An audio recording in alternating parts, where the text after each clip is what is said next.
जय गुरु जी, शुक्राना गुरु जी, संगत जी। आज का सत्संग आप अंत तक सुनिएगा, आपको बहुत सारे आंसर्स मिलेंगे। सो जय गुरु जी, शुक्राना गुरु जी। अप्रैल 2012 मुझे गुरु जी के विषय में मार्च 2009 में ज्ञात हुआ, जब मेरे पिता के चचेरे भाई और उनकी पत्नी उनसे मिलने के लिए आए, जो कि 2005 से कर्क रोग कैंसर से पीड़ित थे। वह अपने साथ गुरु जी का पावन ग्रंथ लाइट ऑफ डिविनिटी लेकर आए थे। उनके जाने के बाद मेरी माँ मेरे कमरे में आई और बातों ही बातों में उन्होंने मुझे वो पावन ग्रंथ दिया। उन दिनों में पढ़ने के लिए कोई नई पुस्तक ढूंढ रहा था, परंतु मुझे तब ये नहीं ज्ञात था कि यह कोई सामान्य पुस्तक नहीं थी, अपितु एक दिव्य ग्रंथ था जिसे स्वयं गुरुजी की प्रेरणा स्वरूप लिखा गया था। कुछ दिन उस ग्रंथ को पढ़ने के बाद मुझे गुरुजी से जुड़ाव का आभास होने लगा। मैंने कभी भी धर्म और संप्रदाय का अनुसरण नहीं किया। बचपन से ही मेरा ये मानना था कि भगवान एक हैं और हम सब उसके बच्चे हैं, किंतु जितना मुझे ज्ञात है मैं शिवजी की पूजा और ओम नमः शिवाय मंत्र का जाप करता आया हूँ।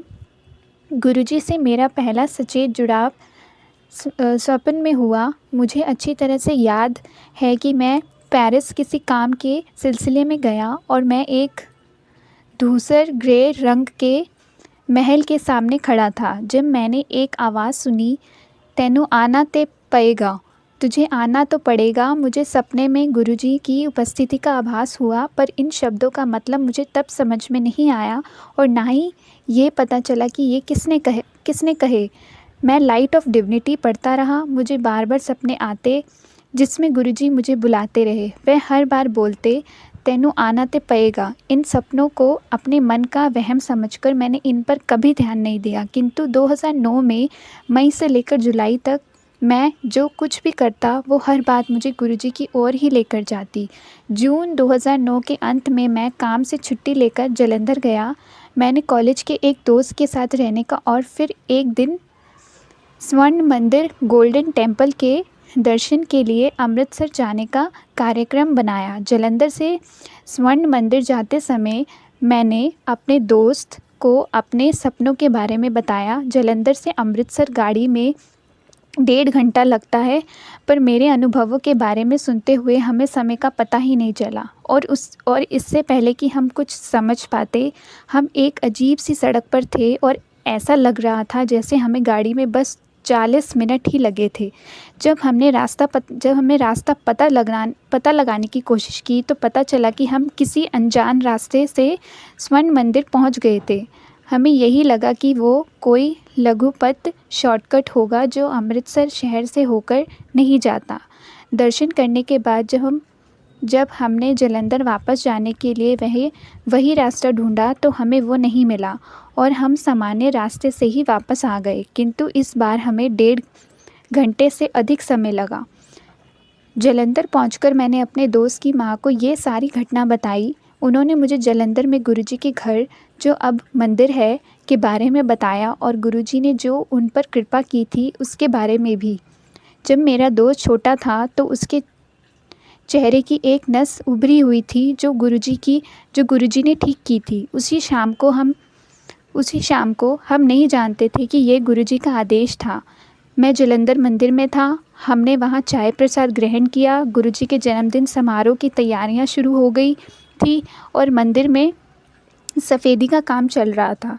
दिल्ली वापस पहुंचकर 7 जुलाई की शाम को मैं और मेरी महिला मित्र, जो कि मेरे साथ जालंधर और मंदिर भी गई थी, और कुछ दोस्तों के साथ सिलेक्ट सिटी वॉक मॉल गए।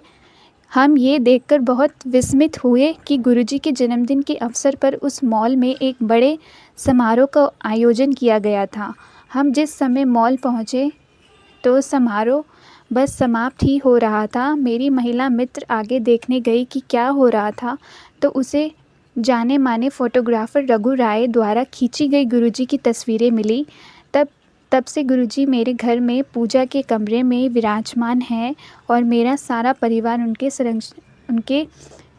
संरक्षण में है। उसी महीने मैं अपनी एक मित्र से मिला जो इंग्लैंड से आई थी और मैंने उसे सारे सत्संग बताए। वह मुस्कुराई और कहा कि जिन गुरुजी के बारे में मैं उसे बता रहा था, यह वही हैं जिन्होंने उसे लंदन के एक प्रतिष्ठित कॉलेज में प्रवेश दिलाया था। उसने आग्रहपूर्वक कहा कि मुझे बड़े मंदिर अवश्य जाना चाहिए।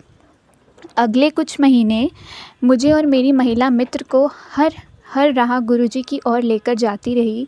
मेरी महिला मित्र को सपने में गुरुजी के दर्शन हुए और उन्होंने कहा, कल्याण हो।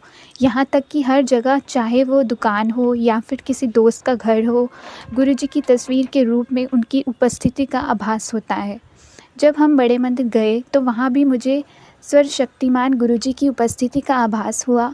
मुझे अनुभूति हुई कि मैं कितना भाग्यशाली था और मैंने गुरुजी से प्रार्थना की, जीवन की सफ़र में सदैव मेरा मार्गदर्शन करते रहें। मैंने अपने पिता के स्वास्थ्य और हम सबके कल्याण के लिए भी प्रार्थना की। मैं ये बात भी स्वीकारता हूँ कि अभी भी मेरे मन में कई सवाल थे। ऐसा कैसे होता है कि ईश्वर स्वयं धरती पर आते हैं और कैसे चुनते हैं कि किसको आशीर्वाद दें? क्यों एक विशेष पथ ही उन तक पहुंचा सकता है? भगवान का आशीर्वाद प्राप्त करने के लिए क्या सिर्फ अच्छे कर्म करना ही काफ़ी नहीं होता? नवंबर 2009 में मुझे लीवर की एक असाधारण बीमारी हुई, जिसका कारण शायद मेरे काम का अत्यधिक बोझ और अत्यंत व्यस्त जीवन शैली था। दुर्भाग्यवश उस समय मैं बड़े मंदिर नहीं जा पाया और 1 महीने बाद 15 दिसंबर को अपने जन्मदिन पर आधी रात को मैं बड़े मंदिर में गया। कुछ महीने ऐसे ही व्यतीत हो गए और मेरे स्वास्थ्य में कोई सुधार नहीं आया। चिकित्सकों को मेरी बीमारी समझ ही नहीं आ रही थी। सितंबर 2010 में मुझे गुरुजी और बड़े मंदिर से संबंधित एक बहुत बुरा सपना आया। मैंने कुछ इतना भयानक देखा कि आज तक मैं उसके बारे में किसी को बता नहीं पाया। मैं कई दिनों तक परेशान रहा और मुझे लगा जैसे गुरुजी से मेरा जुड़ाव भी कमज़ोर हो गया था। मेरी सेहत बिगड़ती गई और अब चिकित्सकों को लग रहा था कि मुझे स्वर प्रतिष्ठित ऑटो इम्यून हेपेटाइटिस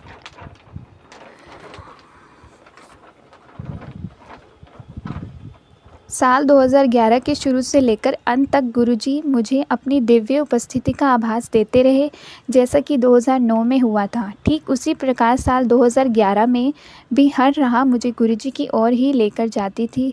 मैं गुरुजी की वेबसाइट पर डाले गए सारे शब्द सुनता और गुरुजी से प्रार्थना करता, उनका आशीर्वाद मांगता कि वह मेरे विश्वास को बनाए रखे और मेरा मार्गदर्शन करे।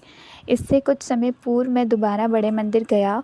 तब मुझे गुरुजी के शब्दों तेनू आना ते पएगा का मतलब समझ आया। गुरुजी ने मुझे सपने में दर्शन भी दिए। मेरे आसपास कोई दुष्ट शक्ति थी जिसके सामने मैं लाचार खड़ा था और तभी गुरुजी आकाश मार्ग से प्रकट हुए। उन्होंने एक वज्रपात लिया और उससे उस दुष्ट शक्ति पर वार कर मुझे बचा लिया। जब मैं जहाँ भी जाता मुझे गुरुजी की उपस्थिति का आभास होता है। दिवाली पर मैं अपने पिता के कार्यालय में गुरुजी की पूजा कर रहा था, जब एक बाबाजी जो हर दिवाली पर हमारे यहाँ आते हैं आए और बोले, हमारे गुरुजी का आदेश है कि तू बहुत तरक्की करेगा।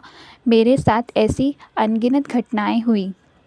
ये सारे अनुभव जो मैंने सुने हैं या मेरे साथ हुए हैं, उससे भी बड़ी बात ये हुई कि अब मेरी अंतरात्मा को पूरी तरह से गुरुजी के साथ जुड़ाव का आभास होता है और मुझे ये समझ आ गया कि गुरुजी की दृष्टि हमेशा हम सभी पर रहती है और हम उनके संरक्षण में हैं। ईश्वर इस दुनिया में गुरुजी के रूप में हमारा मार्गदर्शन और रक्षा करने के लिए और इस दुनिया को सुखद बनाने के लिए आए हैं। गुरुजी महान और उनके तरीके हमारी समझ से परे हैं।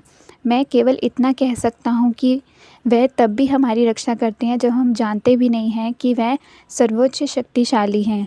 वह सही समय पर हमें दर्शन देते हैं और जीवन के सफ़र को सुगम बनाते हैं। यदि कभी हम उनमें अपनी श्रद्धा खो भी देते हैं या हमारा विश्वास डगमगा भी जाता है, तब भी वह अपना निश्चल प्रेम हम पर न्यौछावर करते हैं और अपने प्रेम रूपी पथ पर वापस हमारा मार्गदर्शन करते हैं। गुरुजी सर्वव्यापी और सदा दयालु हैं।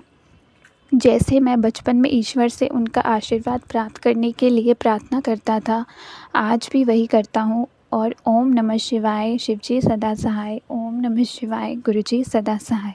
जय गुरुजी, शुक्राना गुरुजी। संगत जी, अंकल जी का सत्संग यही समाप्त होता है। सो जय गुरुजी, शुक्राना गुरुजी।